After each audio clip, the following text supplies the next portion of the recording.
Ah, ok, que ya estamos transmitiendo, ¿verdad?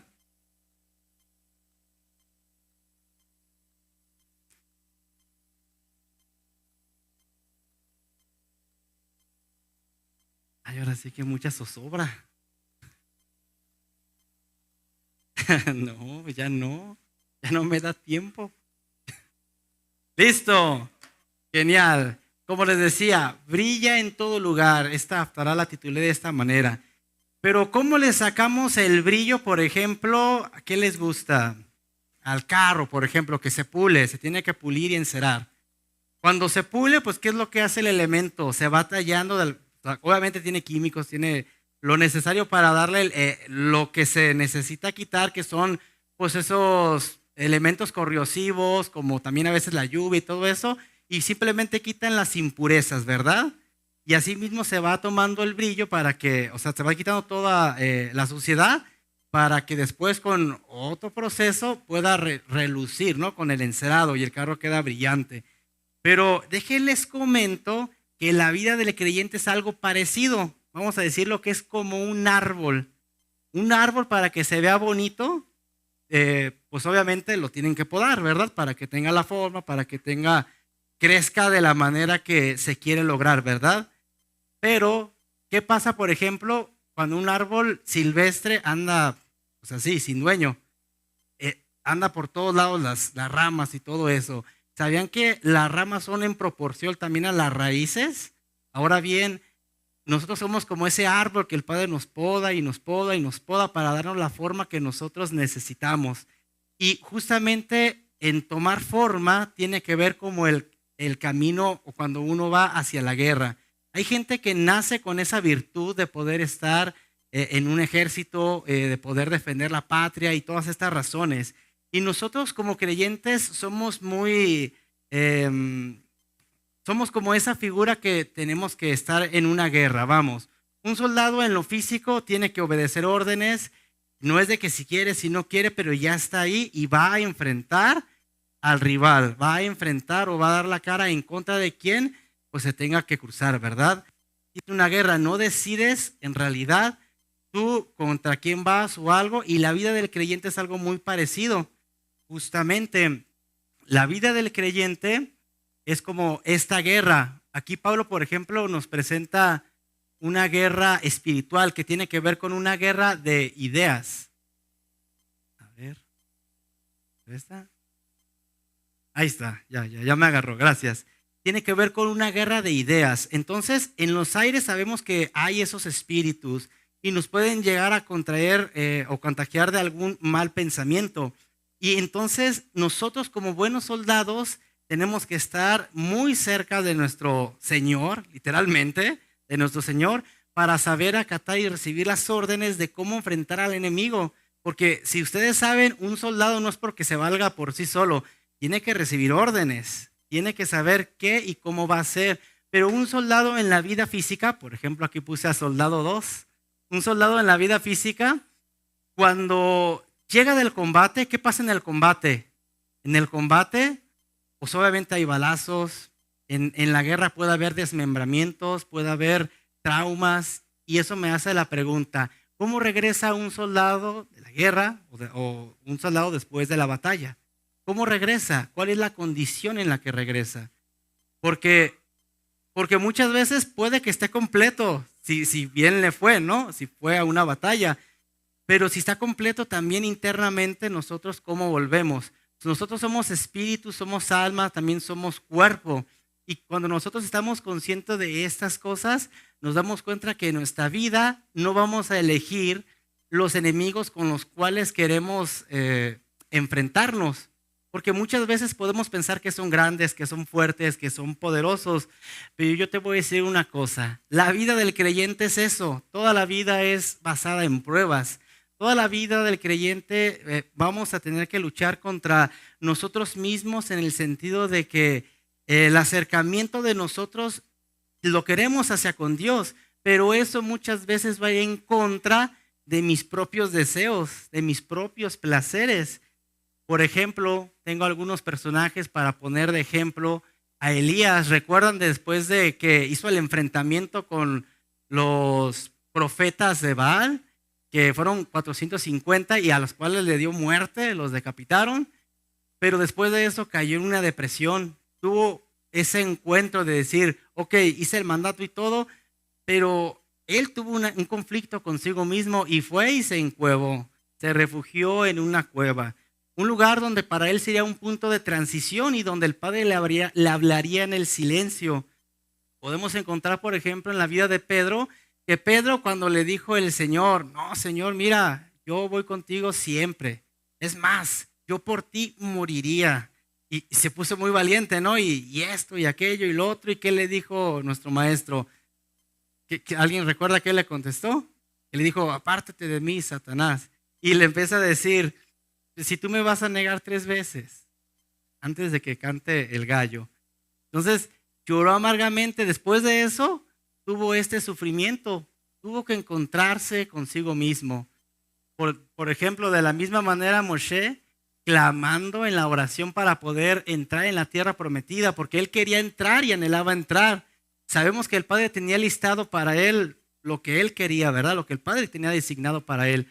Sin embargo, en este punto Moshe no lo entendía y tuvo que también consigo mismo tener un encuentro de esta manera. Por último, tenemos el ejemplo de Pablo, que pasando por diversas pruebas, por diversos problemas a causa del Evangelio, pudo dar frente y mostrar que la palabra del Eterno es una palabra viva, es una palabra transformadora. Pero imagínense cómo, bueno, aquí es Pablo, ¿verdad? Pero cuando lo conocíamos como Saulo, iba y asolaba a las iglesias, iba y dice que los sacaba hasta de las greñas y los iba y los metía en las cárceles y todo eso. Y cuando se dio cuenta que lo que estaba haciendo no era lo correcto, aunque él pensaba que los hacía por las cosas correctas, el punto que él tuvo que llegar para poder hacer una transición. O sea, yo no sé ustedes en qué punto se encuentren de dolor, que el Padre quiere hacer ese salto, ese punto de transformación, porque les voy a comentar algo que viene aquí enseguida. En la porción que viene en Isaías 60, todo el capítulo, en el versículo 1 nos dice, levántate. Y la palabra en hebreo es una orden. O sea que no te está preguntando. En otras palabras, aunque el pueblo aquí se sentía devastado, se sentía desconsolado, sentía un dolor grande, en este momento el Padre les dice, con todo y eso, levántate. Y así mismo el Padre nos llama a cada uno de nosotros, así como aquella persona que le llevaron al maestro y que estaba en un lecho y le dijo, levántate, levántate, toma tu lecho y anda. Asimismo, el Padre nos llama para que nosotros podamos ser levantados. Además, no solamente habla de esta parte, de este proceso, sino que además nos da una siguiente orden, que es brilla.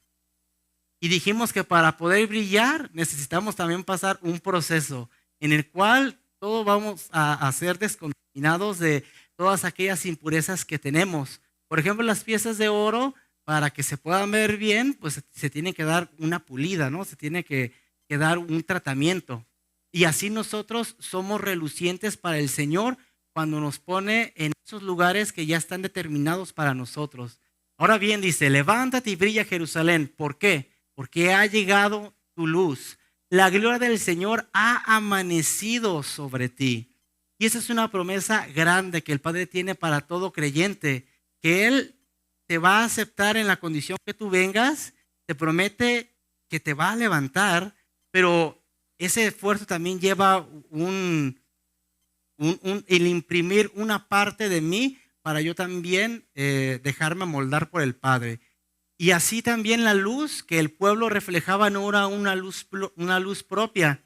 Podemos ver, por ejemplo, en el mar, que cuando es de noche, el reflejo de la luna da, y como si fuera un espejo. Y de la misma manera nosotros podemos irradiar la luz que el Padre nos da para hacer esa lumbrera en medio de la oscuridad. Pero ahora viene otra pregunta. ¿Cómo puedo brillar en un mundo de tinieblas? Porque el mundo hoy en día es el que no tranza, no avanza. Vas a, yo qué sé, por ejemplo, en la escuela te piden tanto para el material, de esto, de aquello, y te vamos a comprar de primera. Y cuando te los dan recocidos, de los reciclados. ¿Sí me explico? O vas y o en la vialidad, ¿no? Con los famosos tránsitos y bueno, se prestan a lo mismo. Y vas y el que no paga la justicia no la tiene. Entonces, me explico, en todos lados donde volteemos vamos a encontrar injusticia, vamos a encontrar violencia, vamos a encontrar crueldad, vamos a encontrar que toda esa gente está olvidada de Dios. No es que Dios se olvide de ellos y por ellos, porque el Padre los ama, da una oportunidad de extender el tiempo hasta donde Él lo tiene planeado, pero permite que las cosas sucedan para que haya un cambio en ellos. Pero nosotros, que somos luz, porque el Padre está hablando toda esta porción a su pueblo, el pueblo de Dios, no a los extranjeros, no a la gente que no corresponde ahí. Entonces, ¿cómo podemos brillar en este mundo de tinieblas? Yo diría que a través de su palabra, a través de su Torá, de las instrucciones, de los mandamientos.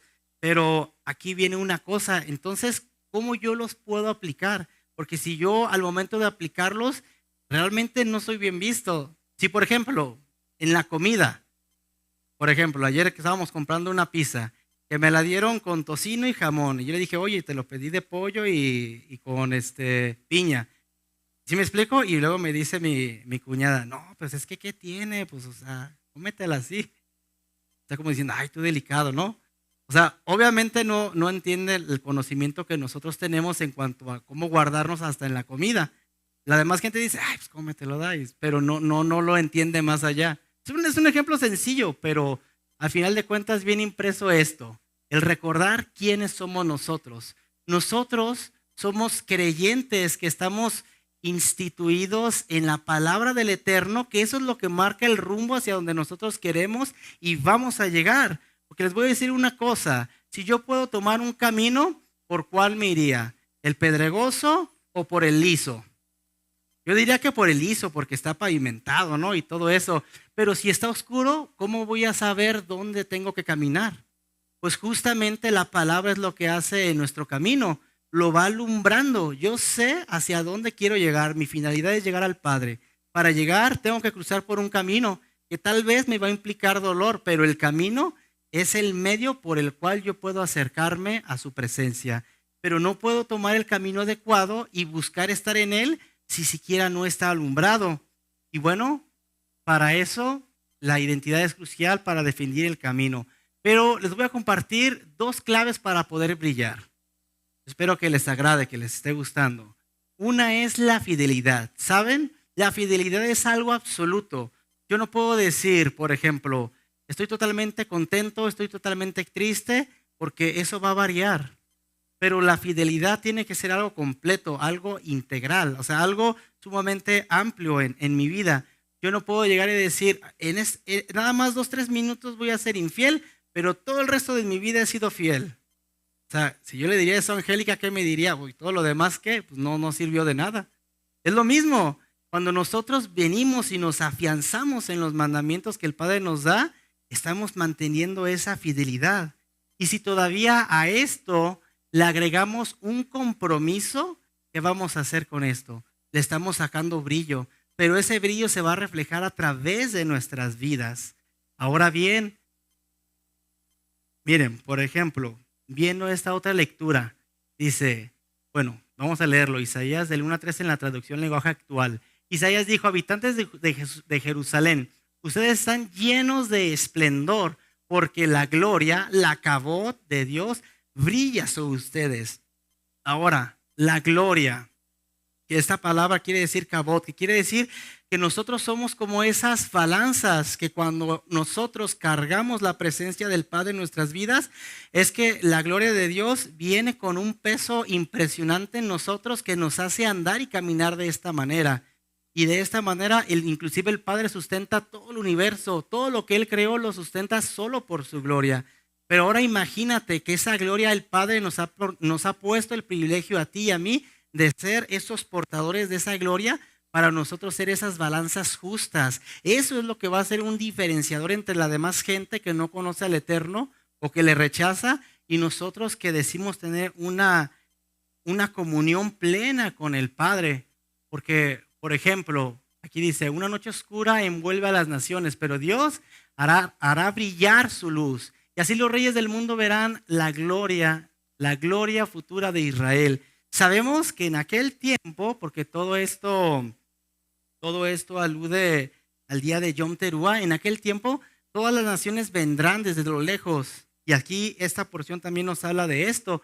Por ejemplo, dice aquí, alza tus ojos alrededor y mira, todos se han juntado, vinieron a ti y tus hijos vendrán de lejos y tus hijas serán llevadas en brazos. ¿No dicen ustedes, dice Yeshua, todavía faltan 4 meses para que llegue la cosecha? Pues miren, les digo, levanten la vista y miren los campos, que ya están blancos para la cosecha.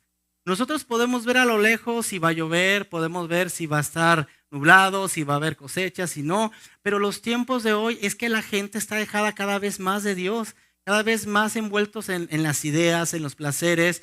Y ¿saben qué? Va a llegar el momento que todo esto va a aumentar, porque esto va a aumentar. Y va a ser tanta la oscuridad que lo único que va a poder alumbrar va a ser quien quiera hacer la diferencia. El día de hoy tú y yo podemos ser esa diferencia, porque cuando nosotros tenemos un camino oscuro, buscamos la luz para poder alumbrarnos. Y así tú y yo vamos a ser esos reflectores que van a poder alumbrar a la demás gente y decirle, ¿sabes qué? No soy yo, es a quien porto yo. Porque nosotros no podemos actarnos de lo que nosotros hacemos. Ahora, por ejemplo, en el texto 8 dice, ¿quiénes son estos volando juntos? Como nubes, como palomas, como polluelos que van hacia mí. Lo que le decía les da esa referencia. Pero ahora bien, hablando de la luz, sabemos que hay una luz infinita, lo que nos explicaba el hermano Uziel de Lord Ein Sof.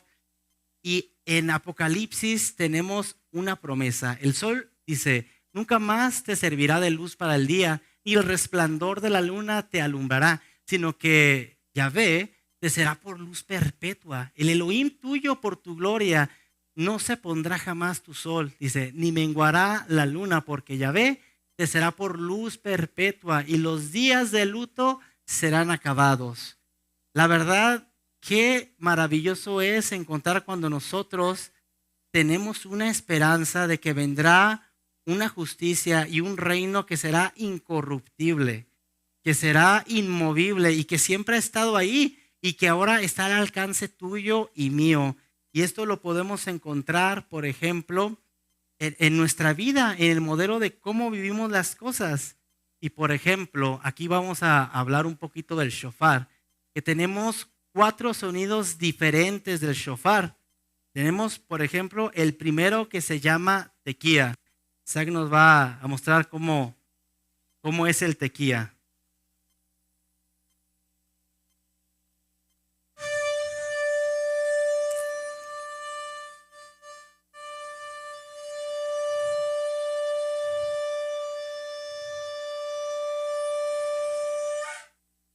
El tequía es un sonido que dicen los sabios que representa cuando uno viene al mundo. Uno viene en una condición y cuando nosotros tenemos esta humanidad, pues tenemos la inclinación al mal, pero originalmente somos pensados de una manera única y especial para el Padre. Por ejemplo, tenemos el segundo sonido que es el shabarim.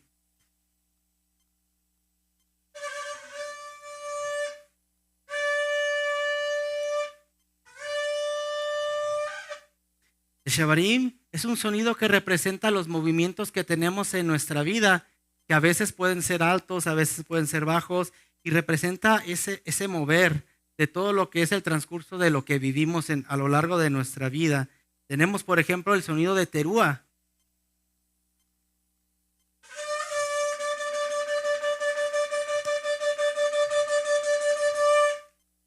El terúa es un sonido de alerta, es un sonido de estar pues sí, alertados, un sonido de guerra, un sonido que tienes que despertar. Y saben, la vida del creyente en muchas ocasiones va a necesitar, tal vez va a caer, pero necesita hacer teshuvá. Vuelve a caer, pero vuelve a hacer teshuvá y teshuvá y teshuvá. Y llega un momento que hace teshuvá y puede mantenerse ahí. Y cuando vuelve a sonar de nuevo el tequía,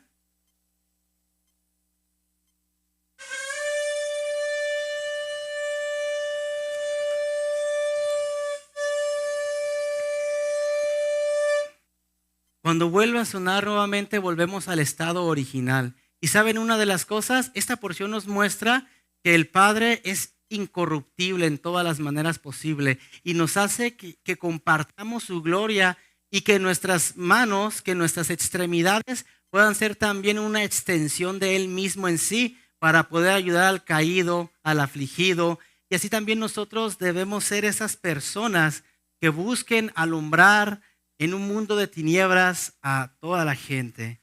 Te voy a pedir por favor que te pongas de pie, que inclines tu cabeza y empieces a meditar en todo esto. ¿Tú quieres ser la luz que el Padre te ha mandado? Debemos rogar que aún pueda costar inclusive la reputación para algunos, algún recurso, para otros la vida, pero simplemente el Padre nos ha puesto para hacer la luz en medio de las naciones. Y sabes, la diferencia la vas a hacer tú, porque el Padre ha dispuesto todas las cosas para que así sean.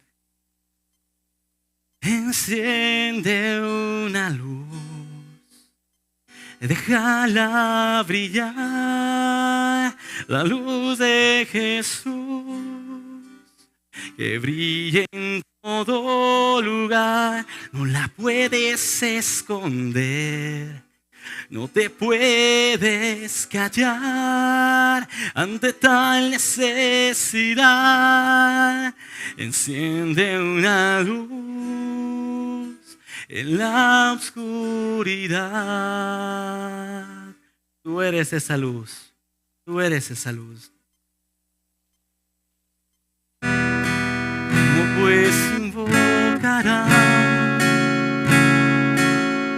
a aquel en que no han creído?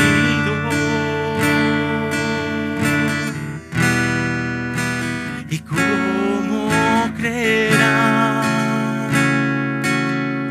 en aquel de quien no han oído?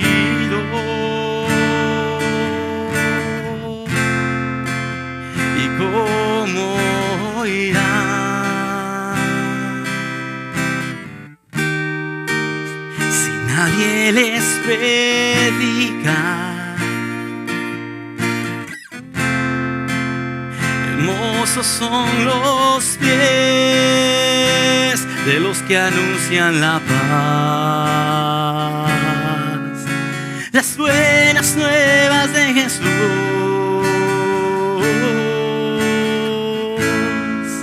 Enciende una luz y déjala brillar, la luz de Jesús, que brille en todo lugar.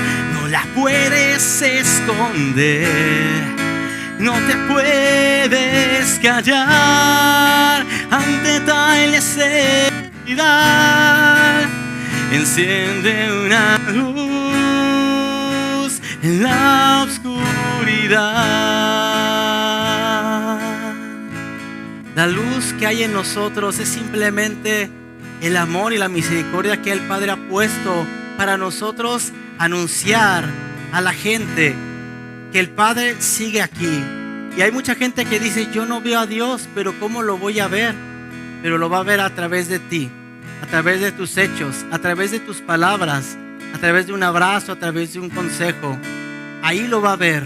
Cuando tú seas compasivo, misericordioso, bondadoso, cuando tú cambies esa forma y cuando no permanezcas en tu opinión, el Padre se va a notar y se van a dar cuenta que no eres tú. Que el Padre les bendiga. Amén. Amén. Amén. Muchas gracias, hermanos. Espero que el Padre les haya hablado.